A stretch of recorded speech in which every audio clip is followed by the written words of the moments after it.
చెట్టు విరిగి పడిపోయింది చూసారా రోడ్డు మీద, సగం రోడ్డు మొత్తం కవర్ అయిపోయింది. ఇది వచ్చేసి మేడ్చల్ నుంచి గండిమేసం వెళ్ళే రోడ్లో ఆల్మోస్ట్ మొత్తం సగానికి పడిపోయింది, ఏం లేదు.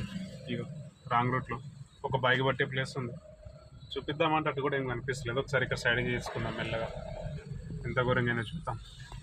పిడుగులు చాలా పడినాయి, దాని ఎఫెక్ట్ కూడా కావచ్చు, లేదంటే గాలి దుమారం కూడా కావచ్చు. ఒకసారి మీకు చూపిద్దామని చెప్పి బండి సైడ్ తీసుకున్నాను. చూడండి, ఇటు సైడ్ నుంచి బండ్లు వెళ్తుంటే అటు సైడ్ వచ్చే బండ్లు మొత్తం ఆగినాయి అనమాట. పైన వైట్గా ఉంది కదా, అక్కడికి ఇరిగింది.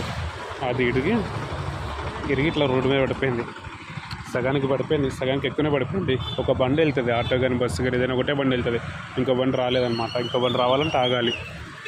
ఘోరంగా పడిపోయింది కదా. ఎవరిని ఉంటే కనుక ఆ టైంలో డ్యామేజ్ అయ్యే అవకాశం ఉంటుండే.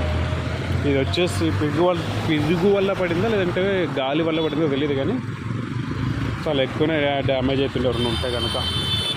ట్రాఫిక్ ఇప్పటికిప్పుడు ఎంత జామ్ అయిపోయింది చూసారా. అటు నుంచి బండ్లు వస్తున్నాయి కాబట్టి ఇటు నుంచి బండ్లు మొత్తం ఆగిపోయినాయి.